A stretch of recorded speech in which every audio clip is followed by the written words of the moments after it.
సద్గురు సాయినాథ్ మహారాజ్ కి జై.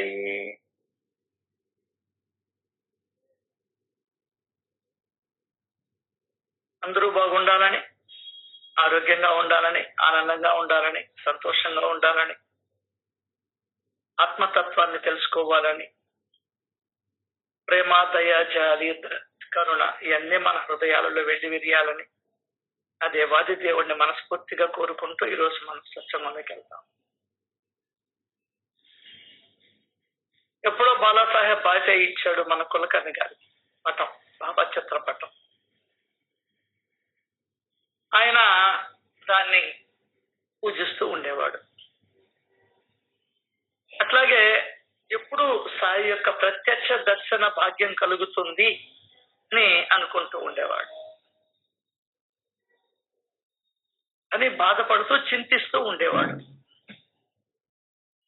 అయితే చెప్పారు, సాయిబాబా యొక్క చిత్రపట దర్శనం కూడా వారి ప్రత్యక్ష దర్శన సమానం. అంటే నువ్వు షిరిడికి పోయి బాబాను చూస్తున్నా, ఇక్కడ మీ ఇంట్లో ఉండే బాబాను చూస్తున్నా, సమానం. నీకు ఎవరమ్మా ఇష్టం అంటే నలుగురు బిడ్డలు, నాకు అందరూ సమానమేరా అంటుందమ్మా. అట్లా సమానం. అయితే పరిపూర్ణ భక్తి భావం ఉంటే అది అనుభవానికి వస్తుంది.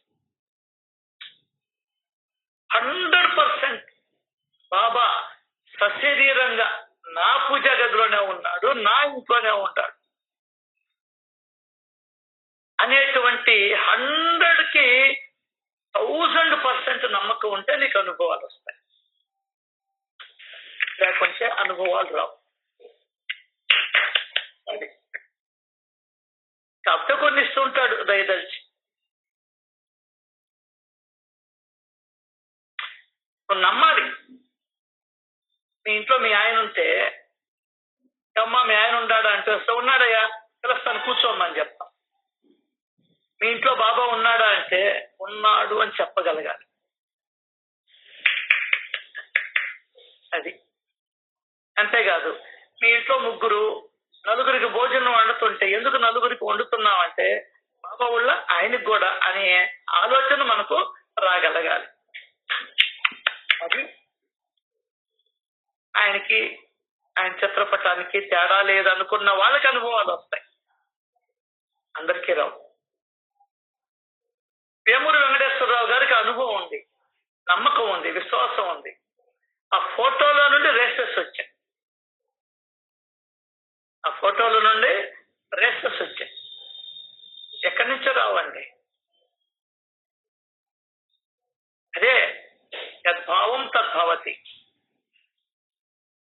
నమ్మకం ఎంతో ఫలితాలంతా, విశ్వాసం ఎంతో అనుభవాలంతా.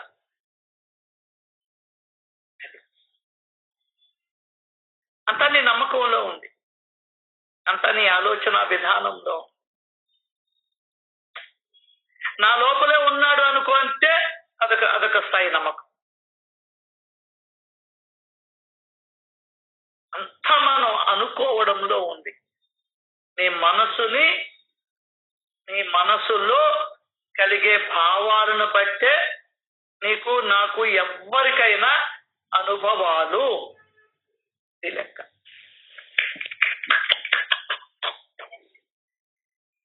అనుభవాలు అనేది బయట నుంచి రావు, నీలో నుండే రావాల. నీ శ్రద్ధ, నీ నిష్ఠ. అది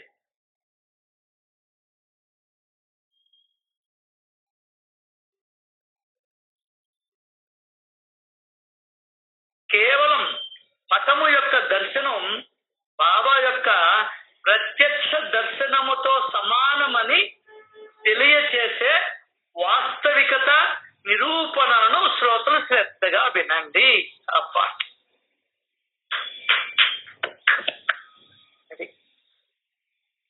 అది నిజము. సాయిబాబాకి సాయిబాబా పటము రెండు ఒకటే అనేది నిజము అని తెలిపే నిరూపణ, వాస్తవికత నిరూపణ. అర్థమైందా? ఈ నిరూపణలు ఇచ్చినటువంటి వాడు భగవంతుడు. ఇంకెవరెవల మనకు అట్లా. అది బాబాకి ఉన్న గొప్పతనం. అనుభవాలతోటి నీకు ఆయన తనను తాను ప్రూవ్ చేసుకుంటాడు, తనను తాను నిరూపించుకుంటాడు. హూ యామ్ ఐ, నేను ఎవరిని. అదే ఆయన గొప్పతనం. చాలా అరుదుగా ఉంటారు ఇటువంటి మహాత్ములు. ఎందువల్లంటే ఆయన వచ్చింది మన ఉద్ధరణకి. There is no purpose to the Baba, only ఉద్ధరణ, ఓన్లీ ఉద్ధరణ, ఓన్లీ మన లోపల ఉన్నటువంటి గుణాలనే రూపుమాపడం. వేరే పనే లేదు ఆయన. The speciality of the Sadguru. అంతేకాదు ఈ శ్రమను తగ్గించే ప్రయత్నం, ఈ శ్రమని తగ్గించే ప్రయత్నం. అయితే మన మనసుకి అదా లేదా అనేది ఎవరికి వాళ్ళు చూసుకోవాలి. పట్టదు. ఎందువల్లంటే మనం గురువు మాటని నమ్మేదానికి ఇష్టపడతాం, ఇష్టపడం కూడా. అంటే దానికనే నమ్మితే సొమ్ము, నమ్మకపోతే సొమ్ము. శ్రమ తగ్గడం అంటే పరుగులు ఆటేస్తావు నువ్వు.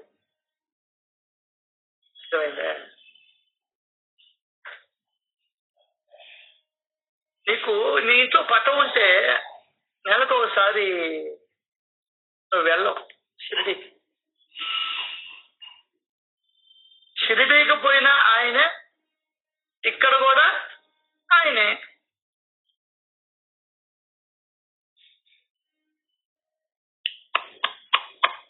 అది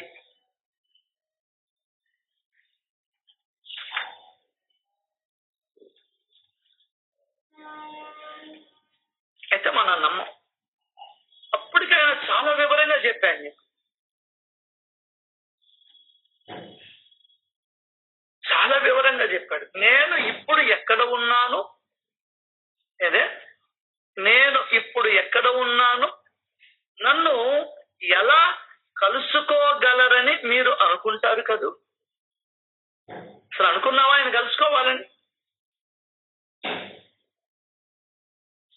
నేను మీ హృదయాలలోనే, హృదయములో కాదు, నేను మీ అందరి హృదయాలలోనే తిష్ట వేసుకుని ఉన్నాను. ఇక్కడ పదం చూడండి, తిష్ట అని రాశాడు. ఎప్పుడు ఉండేవాడిని తిష్ట వేసుకున్నాడు ఈడ కదలకుండా అంటుంటాం ఇంట్లో ఇళ్లలో. నేను మీ హృదయాలలోనే తిష్ట వేసుకుని ఉన్నాను. ఏ కష్టము లేకుండా మీ సమీపములోనే లభిస్తాను. ఇంతకన్నా చెప్పే దేవుడు ఎవరు చెక్కుతారు సార్ నీకు? పిచ్చోడి నీకు అర్థం కాల అంటే, అది అర్థం కావాలంటే చాలా జన్మలు పడుతుంది. మనం ఏదైనా నిరంతర సాధన మీద నీకు అర్థం కావాలి. అది కూడా ఎట్లా? నిజాయితీగా మనస్సు పెట్టి ఆయన చెప్పిందే సత్యం, వాస్తవం, యథార్థం అనే దృక్పథం నీలో అలవడినప్పుడు ఆయన మాటలు నీ లోపలికి వెళ్తాయి. లేదంటే పోవు పోవు.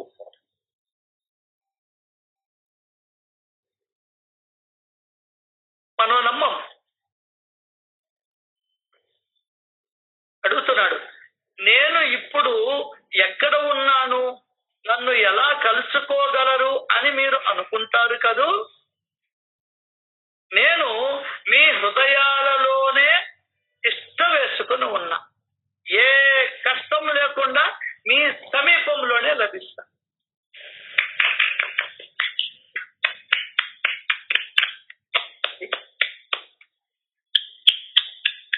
తన నిజరూప దర్శనం ఇది. వెంకటేశ్వర స్వామి నిజరూప దర్శనం అంటామే మనం. ఇది వేరే లౌకిక, అది విగ్రహారాధనకి సంబంధించిన అది కూడా తప్పే, ఆ మాట కూడా. ఇది అసలైన నిజరూప దర్శనం.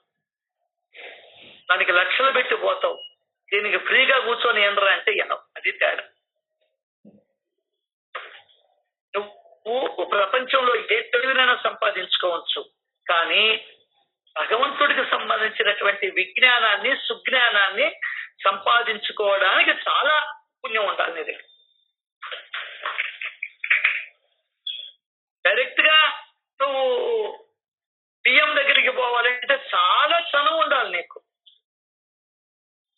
లేదంటే నువ్వు డైరెక్ట్ గా పోలేవు. అంతెందుకు సినిమా యాక్టర్ల దగ్గరికి కూడా నువ్వు డైరెక్ట్ గా పోలేవు. వాళ్ళ పిఏలు వాళ్ళని అడగాల, అపాయింట్మెంట్ తీసుకున్నా పోవాలి. మరి ఇక్కడ ఏ అవసరమూ లేదు, ఏ కష్టమూ లేదు. ఇది నీకు అర్థమయ్యేటప్పటికి కొన్ని జన్మలు వృధాగా గడిచిపోతాయి. అంటే కొన్ని జన్మలు వృధాగా గడిచిపోతాయి. ఏదన్నా జ్ఞానాన్ని పొందాలంటే ఇప్పుడే, ఇక్కడే, ఈ క్షణమే.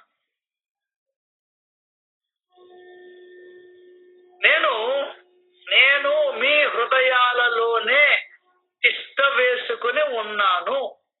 ఏ కష్టము లేకుండా మీ సమీపములోనే లభిస్తాను.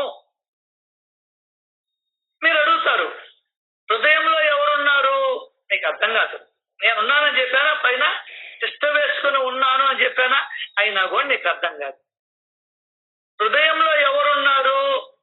వారు ఎలా, ఎటువంటి లక్షణాలతో ఉంటారు, వారిని తెలుసుకోవడానికి గుర్తులు ఏవి, ల్యాండ్ మార్క్ చెప్పమంటారు మనం.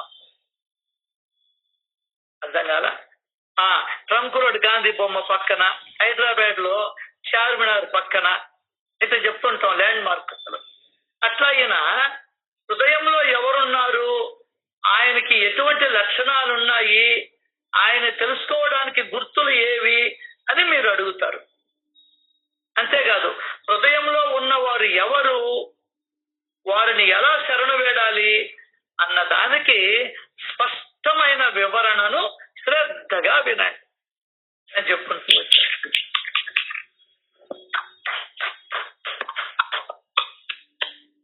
ఎందువల్లంటే సాయి చిత్రపటం సాయి యొక్క ప్రత్యక్ష దర్శనముతో సమానం.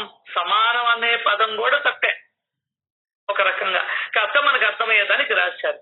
రెండూ ఒకటే. అది నిరూపించుకునేదానికి ఒక లీల చేయాల్సి వచ్చింది. ఆయన ఈజ్ వెరీ వెరీ స్పెషల్. అర్థమైందా? ఆయన చెప్తాడు భగవద్గీతలో, అన్ని వృక్షాలలోకి నేను ఔదంబర వృక్షాన్ని చెప్తున్నా. అట్లాగే 5-6 రకాలు చెప్తాడు శ్రీకృష్ణుడు. అట్లా is the very very special.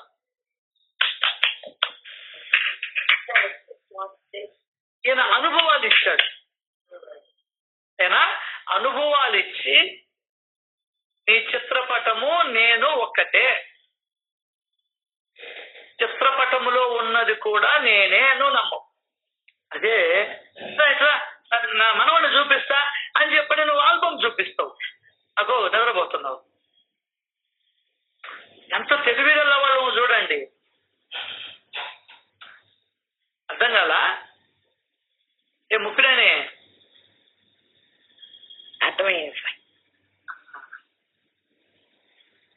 మా ఆయన చూడాలా, మా అబ్బాయిని చూడాలా, నువ్వు ఇదిగో ఫోటో అని చెప్పని చూపిస్తున్నావా లేదా? అంతెందుకు పెళ్ళప్పుడు సుందర ఫోటోలు కదా పంపించేది మనం. అప్పటికి ఆ ఫోటో ఆ అమ్మాయికి ఆ అబ్బాయికి సమానమేగా. బాబా మరి దేవుడి దగ్గరకు వచ్చేటప్పటికి ఆ శివుడు వేరు, నీ ఇంట్లో శివుడు వేరు అని ఎట్లా అనుకుంటున్నావు? చచ్చింది గొర్రె. Yes, sir, clown. ఏమనుకున్నామా? సార్ మీ అమెరికాను డాడీ అని అడిగితే నువ్వు ఫోటో చూపిస్తావా లేదా నాకు? ఓహో ఈయన కావాలా సారోళ్ళ మా అల్లుడు గారు అని నేను అనుకుంటా. అప్పటికి అమెరికాలో ఉండే అతను ఈయన ఒకటే కదా. మరి చార్ధాంలో ఉండే ఈశ్వరుడి ఫోటో నీ దగ్గర ఉంది, మరి చార్ధాంలో ఉండే ఈశ్వరుడు వేరా? రెండు ఒకటేగా. ఇది తేడా.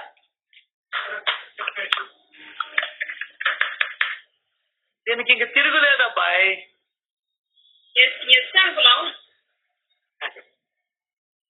అట్లాగే నీకు నాకు భేదమే లేదన్నాడు.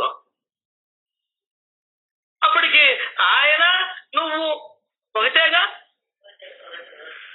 అవుతా కదా. నీకు నాకు ఎలాంటి భేదం లేదు. ఇలా తెలుసుకున్న వారు గొప్ప భాగ్యవంతులు. మరి ఎందుకు నువ్వు వేరు వేరు అని తలపోస్తున్నావు? ఇక్కడ మనం బుర్రను దీనికి ఇచ్చాడు మనకు బుర్ర. ఏం బుర్ర? దీనికి ఇచ్చాడు మనకు మెదడు. దీన్ని నువ్వు ఎంత అవగాహన చేసుకుంటావో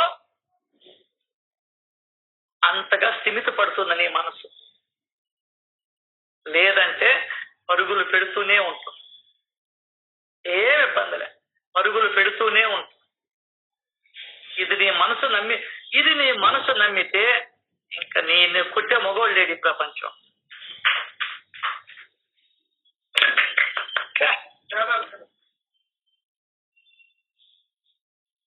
ఇప్పుడు నేను ఓపెన్ చేస్తా, నా మొహం కనిపిస్తుంది.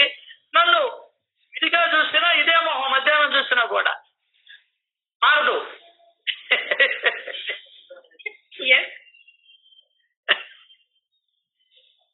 అర్థమైందా? ఈ ఒక్కటి నువ్వు గుర్తు పెట్టుకుంటే ఇది ఆయన మనల్ని అద్వైతంలోకి తీసుకొని పోవడం అంటే ఇది. అద్వైత బోధతో ద్వైతాన్ని ఛేదించి బుద్ధి లేని వాళ్ళను కూడా బుద్ధి ఉండేవాళ్ళుగా మారుస్తాడు.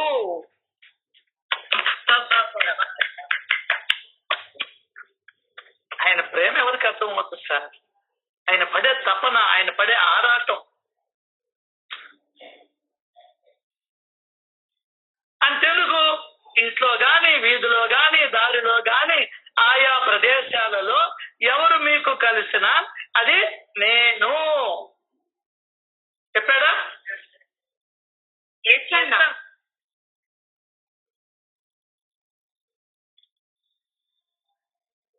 ఈ పటము కూడా నేనే అని చెప్పాడు కదా. ఆ నేను ఈ నేను ఒకటేగా. ఖచ్చితంగా. అయితే మరి ఎందుకు వేరని భావిస్తున్నావు?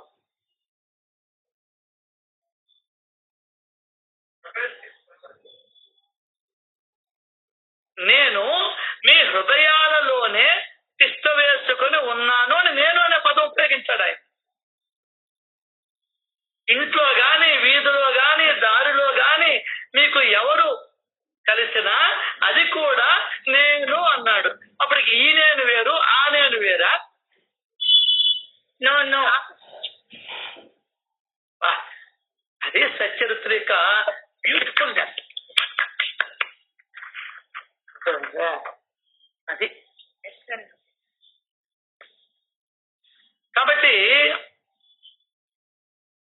కేవలం పటం యొక్క దర్శనం బాబా యొక్క ప్రత్యక్ష దర్శనముతో సమానమని తెలియచేసే వాస్తవికత నిరూపణలను శ్రోతలు శ్రద్ధగా వినండి. ఇది వింటే నీకు అర్థమైపోవాలి. ఇప్పుడు బాబా దగ్గరికి వచ్చేవాళ్ళు బొంబాయి నుండి, why you are coming here అని అడిగేవాడు. ఎందువల్లంటే I am alive on that photograph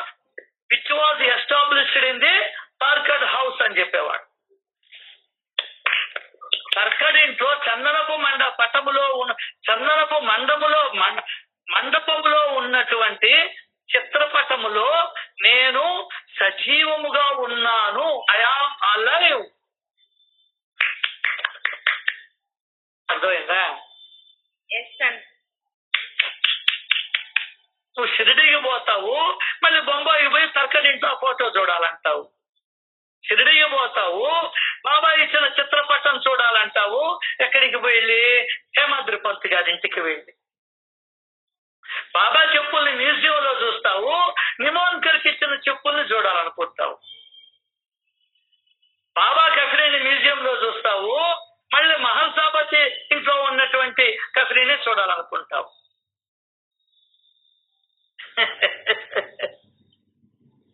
అది వేరు, ఇది వేరా?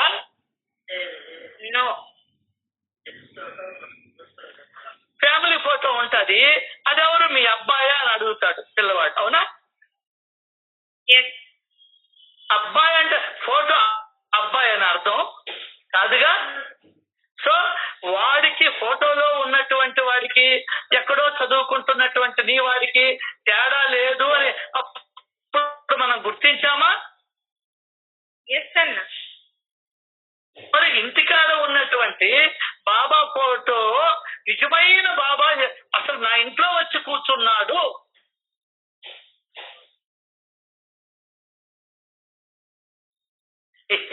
అనేటువంటి భావముతో మనం కర్మలను చేస్తున్నామా?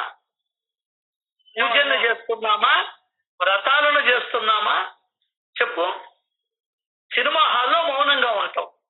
పురి సత్యనారాయణ వ్రతం చేస్తుంటే మాట్లాడతావా? అంటే ఎదురుగా ఎవరున్నారు? సత్యనారాయణ స్వామి ఉన్నాడు. ఎవరున్నారు? సత్యనారాయణ స్వామి ఉన్నాడు. ఆయన భార్య కూడా ఉన్నట్టు నాకు తెలిసి. ఉందా? రమాదేవి ఎవరు నాకు తెలియదు. ఉంది.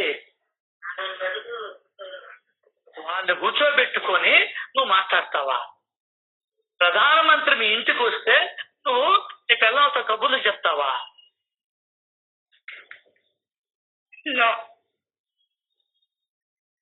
రష్మిక మందన్న వస్తే ఆమెను హాల్లో కూర్చోబెట్టి నువ్వు వంటింట్లో మీ ఆయనతో కబుర్లు చెప్తావా?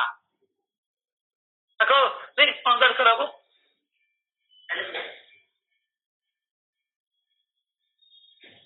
ఏం సార్ ఇదే?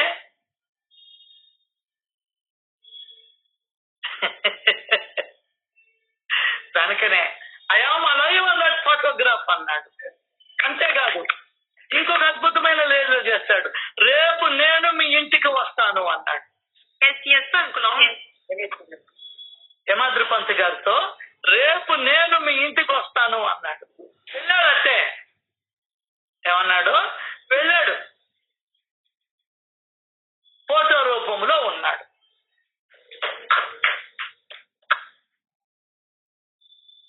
అట్లాగే చోటు భయ్య వాళ్ళకి నేను రైల్లో వస్తున్నాను అన్నాడు. అంటే నేను రైల్లో వస్తున్నాను అన్నాడు. వాళ్ళు ఈ సోలు, సన్నాయి, డోలు, మంగళమేళంతో బ్రహ్మాండంగా వచ్చారు. తీరా వచ్చింది ఎవరో తెలుసా? బాబా చిత్రపటం దిగి. దాన్నే ప్రత్యక్ష దర్శనం అనుకుని వాళ్ళు ఊరేగింపుతో ఇంట్లోకి తీసుకోబోయారు. అప్పటికే నాకు నా చిత్రపటానికి తేడా లేదు అని చెప్పడమే కాకుండా నిన్న మీరు పోయినటువంటి ఆయన కేశవ రామచంద్ర ప్రధాన్, నువ్వు ఊరికిన ఎందుకు వస్తావు ఇక్కడికి అని చెప్పని తన ఫోటో ప్రతిరూపాన్ని ఇస్తాడు. అక్కడే ఉండు, నేను ఎక్కడ నా ప్రతిరూపం ఎక్కడ ఉంటుందో అక్కడ నేను ఉంటాను అన్నాడు ఆయన. అయితే నీకు ఆ నమ్మకం కుదరాల, నువ్వు నమ్మాల. ఎందువల్ల నమ్మడం లేదంటే మనం చిన్నప్పటి నుండి నీ ఇంట్లో మీ అమ్మోళ్ళు కానీ మీ తాతోళ్ళు కానీ అంతకు ముందు వాళ్ళు కానీ రే దేవుడు మన ఇంట్లో ఉన్నాడు అని చెప్పాల. అర్థమైందా? దేవుడు అనేవాడు మన గదిలో ఉన్నాడు, వాడే నీ హృదయంలో ఉన్నాడు, వాడే దేవాలయాలలో ఉన్నాడు అని ఈ 3 సూక్తులు ముచ్చటిగా చెప్పుంటే నీ జీవితం ముచ్చటిగా తయారయ్యేది. అంటే ఫస్ట్ దేవుడు ఎక్కడున్నాడు? నీ పూజా గదిలో ఉన్నాడు దేవుడు. దాని తర్వాత ఎక్కడున్నాడు? నీ హృదయంలో ఉన్నాడు. దాని తర్వాత ఎక్కడున్నాడు? ఏ ఏ గుళ్ళల్లో ఉన్నాయో ఆ గుళ్ళల్లో ఉండేవాళ్ళు కూడా నీ హృదయంలో ఉండేవాళ్లే, నీ ఇంట్లో ఉన్నటువంటి పూజా గదిలో ఉండేవాళ్లే అని కానీ చెప్పుంటే అద్భుతంగా ఉండేది భారతదేశం. అసలు బాబా దగ్గరకు వచ్చిందాక నాకు దేవుడు ఎక్కడున్నాడో తెలియకపోయినా ఏమిచ్చావయ్యా జ్ఞానం పనికిమాలినోడికి కూడా. ఒక నాటి జ్ఞానం ఆయనకి ఇచ్చింది ఆయన. దానిని ఉపయోగించుకోగలిగితే పర్వాలే, లేదంటే నీ కర్మ. ఇంట్లో వస్తువులు ఉపయోగించుకుంటున్నా ఆయన మాటలను ఉపయోగించుకో. సత్యమని నమ్ము. వీడు నమ్ముతున్నాడు రా. దానికనే మన సినిమాలలో కూడా నీకు అర్థం కాల. మార్కండేయుడు తన ఇంట్లో ఉన్నటువంటి పూజా గదిలో ఉన్నటువంటి శివుడి దగ్గర యమధర్మరాజు వస్తే వాటేసుకుంటాడు ఇంట్లో ఉండే శివలింగాన్ని. అంతే. యమపాశం వేస్తూ ఉంటే శివుడు తన త్రిశూలాన్ని అడ్డు పెట్టాడు. అర్థమైంది? ఆయన నమ్మాడు, నేను నమ్మల. అంతే తేడా. Just like that.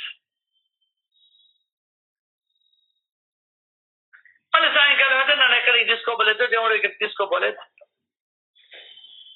మరి ఎందుకు దేవుడి దగ్గరికి పోవాలి? ఒకరు ప్రశాంతత. ఇంట్లో ఎప్పుడు నీకు గొడవలే కదా. హాయిగా అక్కడికి పోతే విశాలమైనటువంటి ప్రాంగణాలు ఉంటాయి. హాయిగా అక్కడ కూర్చొని హాయిగా ఏటి ఒడ్డును కూర్చొని చల్లగా గాలి పీలుస్తుంటే, ఈరోజు మార్కెట్కి పోతూ ఉంటే చల్లగా ఉంటే అబ్బా భగవంతుడు ఎంత కూలింగ్ ఇచ్చాడ్రా నాయన అని అనుభవిస్తూ 2 చేతులు ఇటు దాపేసి, ఎవరుండరు కాబట్టి రోడ్లో ఆ సందుల్లో హాయిగా వెళ్ళా. దానికి వెళ్ళాలి నువ్వు. అంటే ఆనందకరమైనటువంటి క్షణాలను అనుభవించేదానికి గుడికి వెళ్ళాలి. లేకుంటే ఇంట్లో నిన్నెవ్వరూ ఊరికినా కూర్చోబెట్టరు. అర్థం కాల? డబ్బులు ఇచ్చిన వాడు గుమస్తా ఎట్లయితే ఓనర్ కూర్చోబెట్టండి నిన్ను. ఇక్కడ తమాషా ఏంటంటే నువ్వే డబ్బులు ఇచ్చి నువ్వే కూర్చోకుండా నువ్వే ప్రవర్తిస్తున్నావు. నీ కర్మ ఇంకేమి లేదు. నీ కర్మ ఒకటి, నీ తెలివి తక్కువతనం ఒకటి.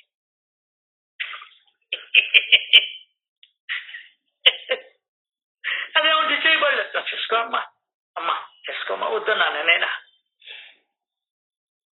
నీ అజ్ఞానాన్ని నీకు చెప్తున్నా. అంతే. ఏం చెప్తున్నాను? నీ అజ్ఞానాన్ని నీకు చెప్తున్నా. తీసుకుంటే తీసుకో. మనకంటే వదిలేసేది అలవాటు కదా, వదిలిపాడు.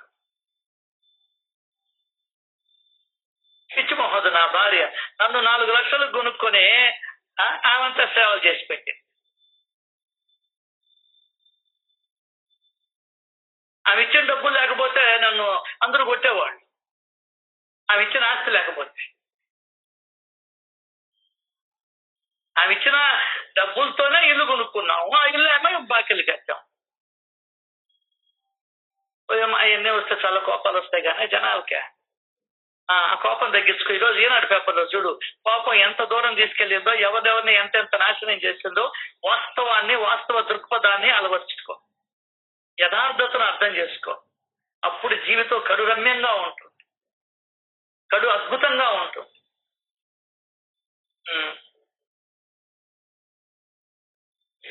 సో నాకు నా చిత్రపటానికి తేడా లేదని చెప్పాడు ఆయన.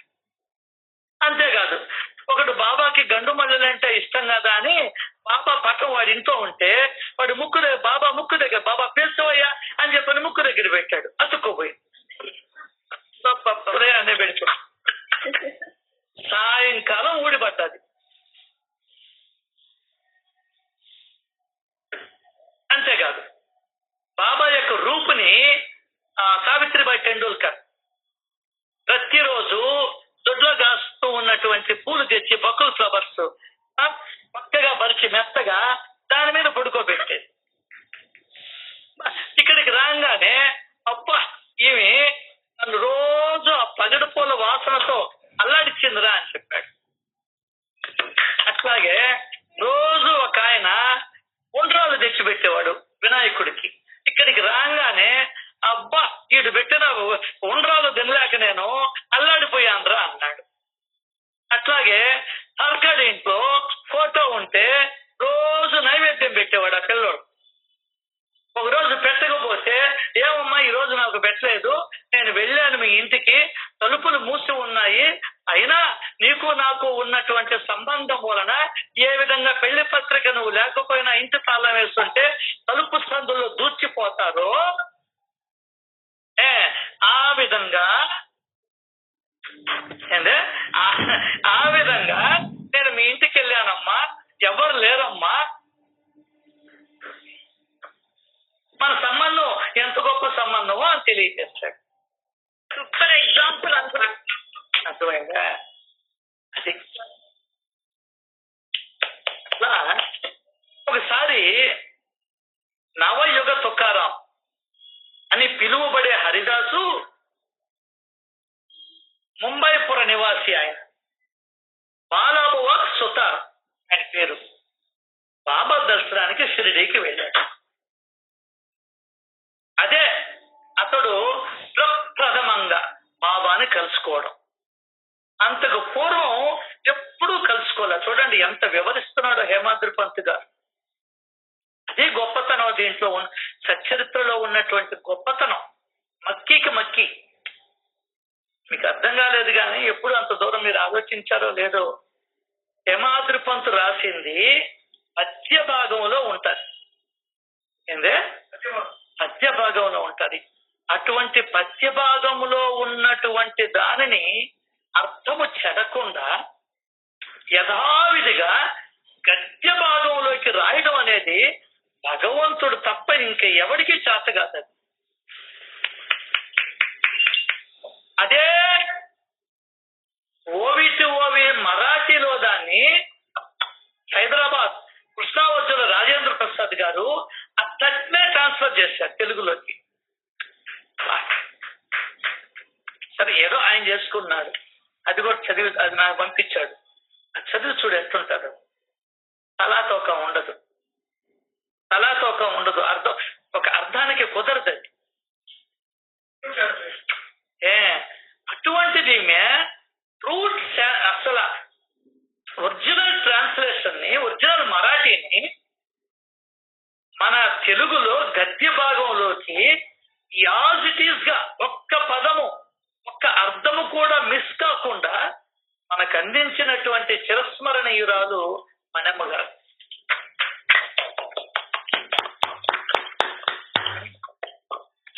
చదివిన వాళ్ళకి అర్థమవుతుంది, మిగతా వాళ్ళకి అర్థం కాదు.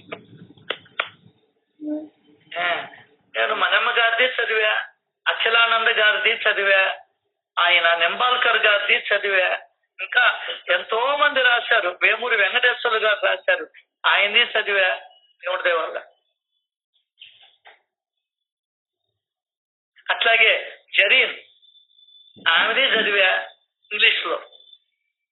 ఇంకొక ఆమె కూడా రాసింది జరీన్ కాకుండా, ఆమెది పారాయణ చేసామంత భగవంతుడి దయ వల్ల. అవి కూడా బాగుంటాయి. ఇంగ్లీష్ లోకి 1, 2, 3, 4 అని రాసుకుంటూ వచ్చారు. కొన్ని ఎక్సలెంట్ గా ఉంటాయి. ఏ మాటగా మాట చెప్పుకోవాలి. కానీ బాబాని గురించి చెప్పేవాళ్ళు ఏ రోజు సచరిత్రం చదవరు. ఇది తమాషా. ఎవరో కొంతమంది తప్ప వాళ్ళ దానికనే ఈరోజు మధ్యాహ్నం కూడా మాట్లాడుతూ, ఈరోజు ఉదయం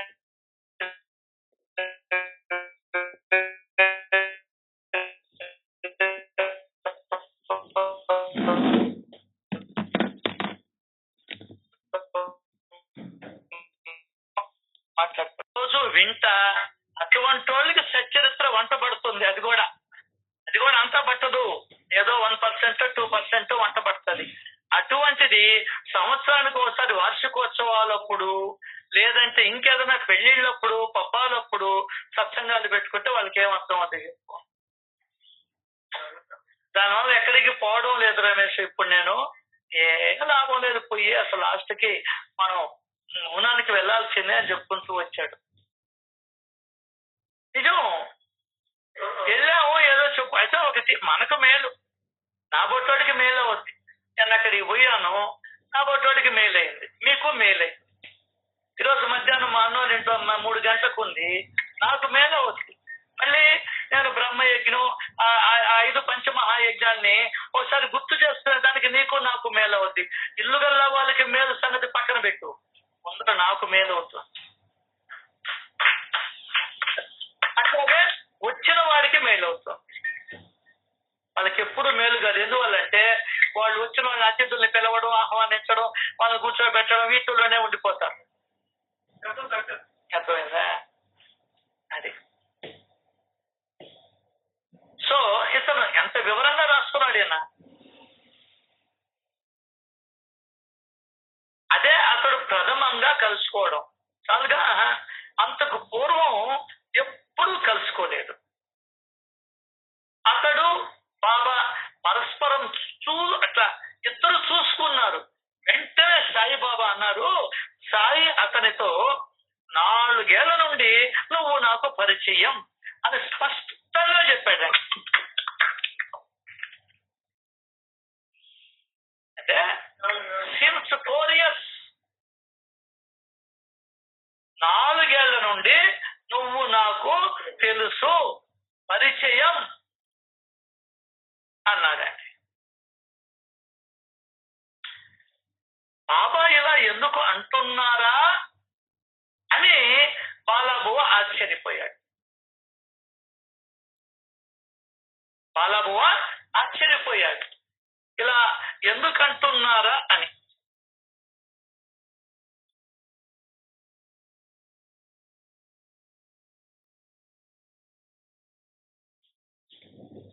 బాబా షిరిడి వదిలి వెళ్ళింది లేదు.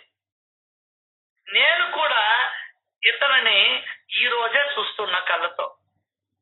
మరి వీరికి నేను 4 ఏళ్ల క్రితమే పరిచయం అని ఎలా అంటున్నాడు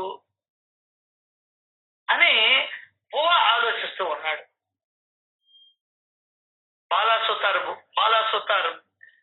బాలాబువ సుతార్ ఆలోచిస్తూ ఉన్నాడు. అప్పుడు ఈయనకి ఒకటి స్ఫురింపజేశాడు బాబానే. 4 ఏళ్ల కిందట ఒకసారి ఈయన బాబా పటానికి నమస్కరించడం గుర్తుకొచ్చింది. అంటే బాబా మాటలలోని సత్యం వెంటనే అర్థమైంది. అలా సత్పురుషుల వ్యాపకత్వాన్ని, వారి భక్తి వాత్సల్యాన్ని చూడండి. నేను కేవలం వారి పటానికి మాత్రమే నమస్కరించా, ప్రత్యక్షంగా వారిని ఈ రోజు చూస్తున్నా. నన్ను బాబా బాగా గుర్తుంచుకున్నారు కానీ, నిజాయితీగా చెప్పుకుంటున్నాడు ఆయన, కానీ నేను వారిని ఎప్పుడో మర్చిపోయాను.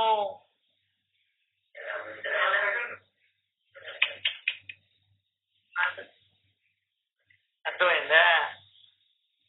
ఆయన మర్చిపోలేదంట, బువ మర్చిపోయాడంట బాబాని.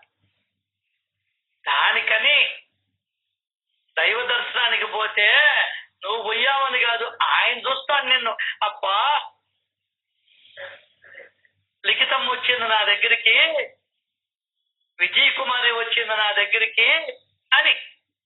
నువ్వు బంధువుల ఇంటికి పోయినా కూడా గుర్తుంచుకో. కానీ నువ్వేమో పెళ్లికి పోయావు, వాడికి కనబడ్డావు, తినేసి కూడా వచ్చావు, ఏం పెళ్లిలో కనబడలేదే అంటాడు వాడు. అర్థం కాదా? మరి వచ్చాను రా నాయన, నీకు కనపడింది, నీ షేక్ హ్యాండ్ ఇస్తని నువ్వు మా పిల్లగాడిని అడిగితే గుర్తులేదు మామ అంటాడు. కానీ ఈ మామ అన్నాడు, మనం నేను మేనమాను కదా అందరికి. అర్థమైందా? అన్నదేనా, నేను ఎప్పుడో మర్చిపోయా, కానీ వారు మాత్రం నన్ను గుర్తుంచుకున్నారు.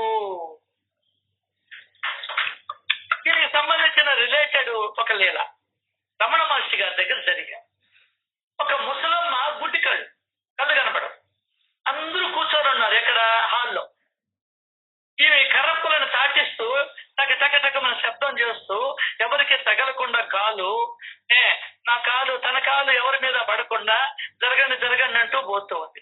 నా పోతాడు పెత్తనం జలాయించేవాడు ఏదో ఉంటాడా, సుజానా నీకు ఆయన ఏమైనా కనిపిస్తాడా, నీకు కళ్ళు లేవు కదా అని చెప్పని అడిగాడు. ఒకటి నూకిందా, ఆ మాత్రం రమణ మహర్షి గారి దగ్గర ఉన్న దేవుడి దగ్గర ఎన్ని రోజులు ఉండవు, నీకు ఆ మాత్రం తెలియదా? కొట్టలేదులే ఆయన, నాకు కళ్ళు కనపడవు అనే సంగతి నీకన్నా నాకు బాగా తెలుసు. 24 గంటలు గుర్తుంచుకునేది నేను, ఎందువల్ల దాన్ని అట్లా తాచిస్తా పోతాను కాబట్టి కర్రని. దానికి కాదు అయితే ఎందుకు నువ్వు పోయేది ఆయన దగ్గరికి అంటే, కాదే పిచ్చోడా, నేను ఆయన్ని చూడలేకపోయినా ఆయన నన్ను చూస్తాడుగా. ఆయన నన్ను చూసి అబ్బా ఈ ముస్లింది వచ్చింది నా దర్శనం కోసం అని గుర్తు పెట్టుకుంటాడుగా. దానికి రా పిచ్చమున్నా కూడా కానీ ఆయన పోయి ఆయన కళ్ళల్లో కనబడేదా. అదే కథ. దానికి వెళ్ళాలి దైవ దర్శనానికి. నీ ఇంట్లో కూడా దానికి వెళ్ళాలి. అర్థమైందా? నువ్వు ఆయన కళ్ళల్లో పడేదానికి, నీ కళ్ళల్లో ఆయన పడబడలే, నువ్వు ఆయన కళ్ళల్లో పడాల. మనం నిక్కి చూస్తూ ఉంటాం, చెయ్యొప్పుతుంటాం తెలిసిన వాళ్ళు ఉంటే. అర్థం కదా? అది ఆ సినిమాలో చూడు, జగపతి బాబు హీరో కళ్ళల్లో కనబడకుండా ఉంటాడు, రజనీకాంత్ కళ్ళల్లో కనబడకుండా ఉండాలని మూల చూస్తుంటాడు, కానీ రజనీ ఆ టీవీలో చూసేస్తాడు. అట్లాగే దాంట్లో కూడా సౌందర్య వీడిని చూసేస్తుంది, ఆటో డ్రైవర్ గా ఉన్నట్టు వెంకటేష్. అర్థమైందా? వాళ్ళ కళ్ళల్లో నువ్వు పడాలా, ప్రధానమంత్రి కళ్ళల్లో నువ్వు పడాలి. నీ కళ్ళల్లో ప్రధానమంత్రి పడితే ఏం లాభం? అది నువ్వు పారాయణ చేస్తున్నావన్నా, వింటున్నావన్నా, బాబా కళ్ళల్లో నువ్వు పడతావు, బాబా మనసులో నువ్వు పడతావు. అబ్బా వీడు నా చరిత్రను వింటున్నాడు అని, నాకేది ఇష్టమో వీడికి కూడా అదే ఇష్టము అని అనుకుంటాడు ఆయన. ఆయనకి ఏది ఇష్టం? సాయిబాబాకి తమ కథల యందు మక్కువ ఎక్కువ. ఓహో, వసుంధరాకి కూడా నా కథల యందు మక్కువ ఎక్కువనా? అప్పటికి నేను వసుంధర ఒకటే, మేమంతా ఒక కేటగిరీకి చెందిన వాళ్ళమే అని అనుకుంటాడు ఆయన. అర్థమైందా? అది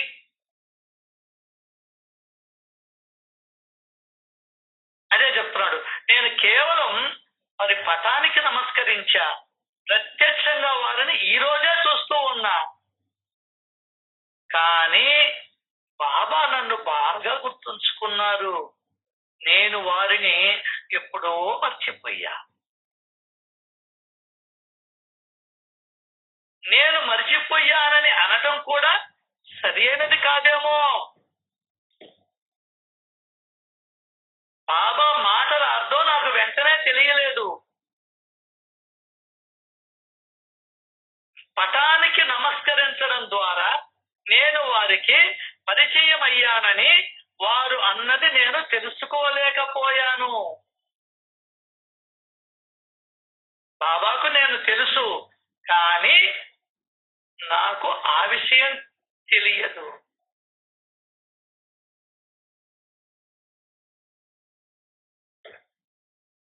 ఒక క్వశ్చన్ మీతో పంచుకునేదా?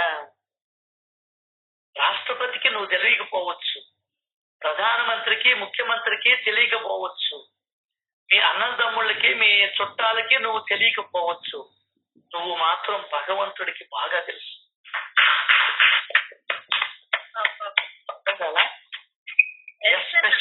మనమందరూ ఎస్పెషల్లీ సాయినాథుడికి బాగా తెలుసు. అంతకన్నా గొప్పతనం ఇంకేం కావాలి నీకు? చెప్పు.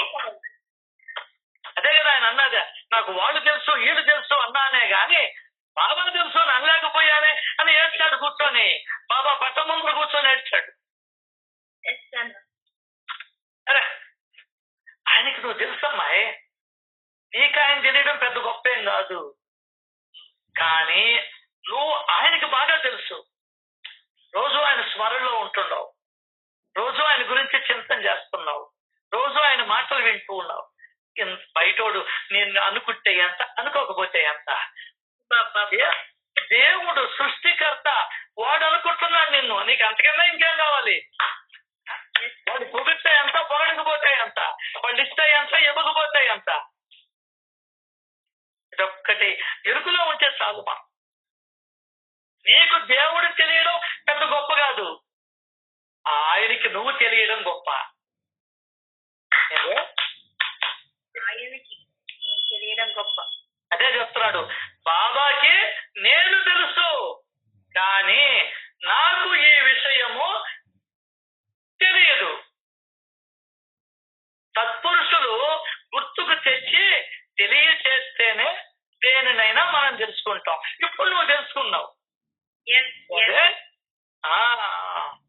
నాకు తిరుమల ఈవో తెలుసు, అక్కడ ఉన్నటువంటి వాడు తెలుసు, ఈ మాట చెప్పాక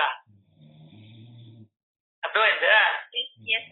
సెక్రటరీ తెలుసు, వాడు తెలుసు, ఈడు తెలుసు అని చెప్పాక తిరుమల వెంకటేశ్వర స్వామికి నేను తెలుసు అని గర్వంగా చెప్పుకో.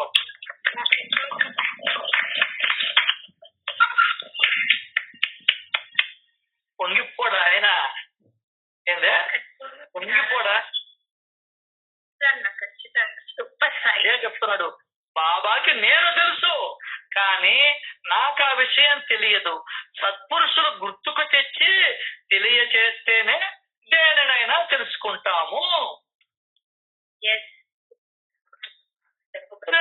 వెంకటేశ్వర స్వామికి నేను తెలుసు, ఒకసారి చూస్తే గుర్తుపట్టేస్తాడు ఆయన. మీరే మీ స్నేహం ఎంత, మీరెంత. కోపాలు వస్తే ఉంటారు, తాపాలు వస్తే వెళ్ళిపోతారు, తిడతారు కూడా. వెంకటేశ్వర స్వామి నాకు వెంకటేశ్వర స్వామికి నేను బాగా తెలుసు, శివుడికి బాగా తెలుసు, విష్ణువుకి బాగా తెలుసు, బ్రహ్మకి బాగా తెలుసు. మీకు తెలిస్తే ఎంత, తెలియకపోతే ఎంత. అర్థమైందా? అర్థమైందన్న. సూపర్ సూపర్ అన్న. నిర్మలమైన అద్దములోనూ నిర్మలమైన నీటిలోనూ సూర్యుడు లేదా చంద్రబింబం యొక్క ప్రతిబింబాన్ని చూస్తాం. అవునా? నిర్మలమైన నీటిలోనూ పరిశుద్ధమైన అద్దములో, దుమ్ము లేకుండా ఉండే అద్దములో ఏం చూస్తాం? సూర్యుడిని, చంద్రుని. దానికనే రాముడు చంద్రుడు కావాలనుకున్నప్పుడు ఏం చేశాడు? మంత్రి అద్దం తెచ్చి చంద్రుడికి ఫోకస్ బట్టి ఇడుగో రామచంద్ర, ఇడుగో చంద్రుడు అని చెప్పాడు. హాయ్ హాయ్ హాయ్ అని చప్పట్లు కొట్టాడు వాడు. ఇప్పుడు అదే కదా మన పిల్లకాయలు ఈ బొమ్మలు టీవీలో కనిపిస్తూ ఉంటాయి. ఏదో పాటలు తమాషగా భలే ఉంటాయండి. అవన్నీ చూసి చప్పట్లు కొడుతున్నారా? ఎప్పుడైనా దేవుడి పటం మీద కూర్చొని చప్పట్లు కొట్టావా వసొక్క?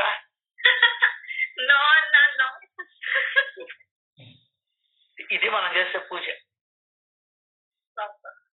అదే విధంగా పటము కూడా ఒక ప్రతిబింబమే, శుద్ధ స్వరూపం యొక్క ప్రతీక. ఒరే నాయన, నేను సినిమాలో ఎవరిని చూసావురా? బాహుబలి అంటే వాళ్ళు వీళ్ళు కనబడ్డారా అంటావు. వాళ్ళని కనబడ్డారా? నీ దగ్గరకు వచ్చి ప్రభాస్ ముద్దు పెట్టాడా? రష్మిక మందన నీ దగ్గరకు వచ్చి డ్యాన్స్ చేసిందా? చెయ్యి దెప్పత అదేదో సినిమాలో పుష్పాల సమంత వచ్చి నీ ఎదురుగా డ్యాన్స్ చేసిందా? నువ్వు చూసేది ప్రతిబింబాన్నే కదా. నువ్వు ప్రతిబింబాన్ని చూస్తూ సమంతక్క సూపర్ గా డ్యాన్స్ చేసావు మావా మావా అంటూ అని నువ్వు అంటున్నావా లేదా?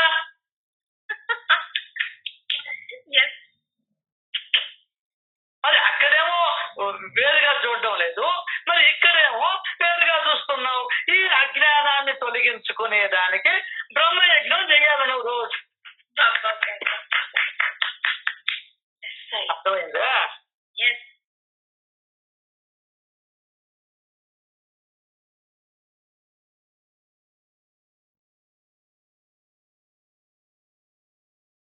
అది సత్సంగం అన్నా, బ్రహ్మయజ్ఞం అన్నా, భగవత్ సేవ.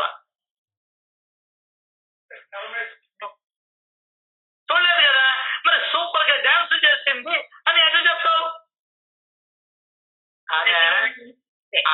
ప్రతిరూపమైనటువంటి ఫోటో రీళ్లలో చూసావా? ఎస్. అది నిజమో కాదో తెలియదు కానీ ఇది మాత్రం వాస్తవం. నువ్వు రేపు పోయి అక్క నిన్ను చూశానక్క అంటే నేను ఎక్కడ చూశాను రా పొడుద్దా అంటది ఆమె రష్మిక.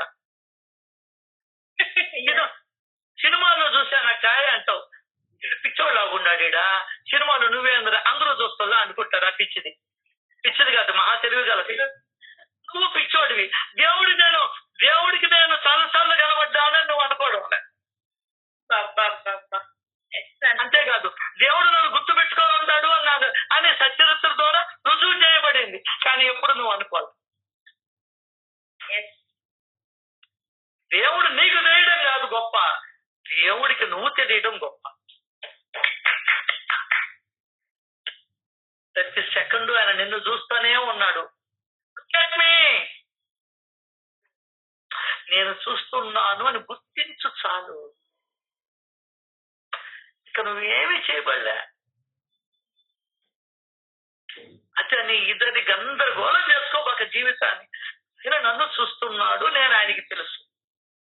ఎప్పటి నుంచి? 25 ఏళ్ళ నుంచి నాకు ఆయనకి నేను తెలుసు. 25 ఏళ్ళ నుంచి తెలుసు. పొంగిపో హృదయం మీద.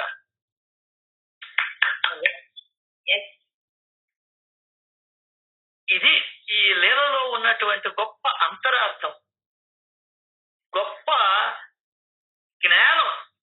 అందుకనే శ్రవణమనే సాగరాన భక్తి ప్రేమ అమృతం అనే అలలు లేస్తాయి.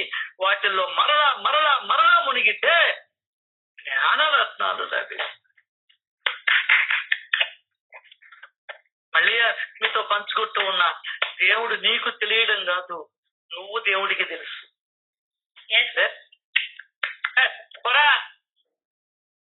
ఆయన నాకెప్పటి నుంచో పరిచయమా? ఆయన ఎప్పుడు నన్ను గుర్తు పెట్టుకుంటాడా? నీ కొడుకు గుర్తు పెట్టుకోండి, నిన్ను ఆయన గుర్తు పెట్టుకుంటాడు. మీరు ఎక్కడున్నా ఏం చేస్తున్నా మీ చర్యలన్నీ నాకు ఎల్లప్పుడూ తెలుస్తూనే ఉంటాయని సదా గుర్తుంచుకోండి.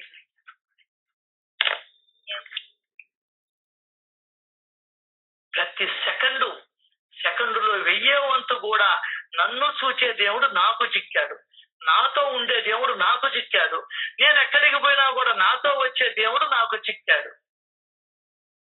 చనిపోయినా వస్తాడు, చనిపోక ముందు వస్తాడు, ఎల్లప్పుడూ ఉంటాడు. నేను బ్రతికినన్ని రోజులు నాతోనే ఉండే దేవుడు నాకు చిక్కాడప్పా. ఇంతకన్నా అదృష్టం ఏం కావాలి? ఇంతకన్నా భాగ్యం ఏముంది నీకు ఈ ప్రపంచంలో? ఆలోచించకపోతే దరిద్రమే, ఆలోచిస్తే మహామహా మహామహా భాగ్యం. అటువంటి భాగ్యవంతులకి భాగ్యవంతులారా, ఓ సత్సంగ సభ్యులారా, మీరందరూ నాకు 25 ఏళ్ళ నుంచి తెలుసు, వదిలిపోబాకండి.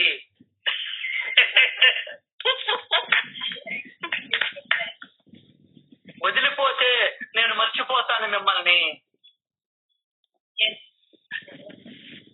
ఇటువంటి ఆయనకి తెలుసు అని చెప్పినటువంటి ఆ దేవాది దేవుడికి లక్షల కోట్ల కోట్ల కోట్ల కృతజ్ఞతలు తెలియజేసుకుంటూ శ్రీ సచ్చిదానంద సమర్థ సద్గురు సాయినాథ్ మహారాజ్ కి జై జై జై.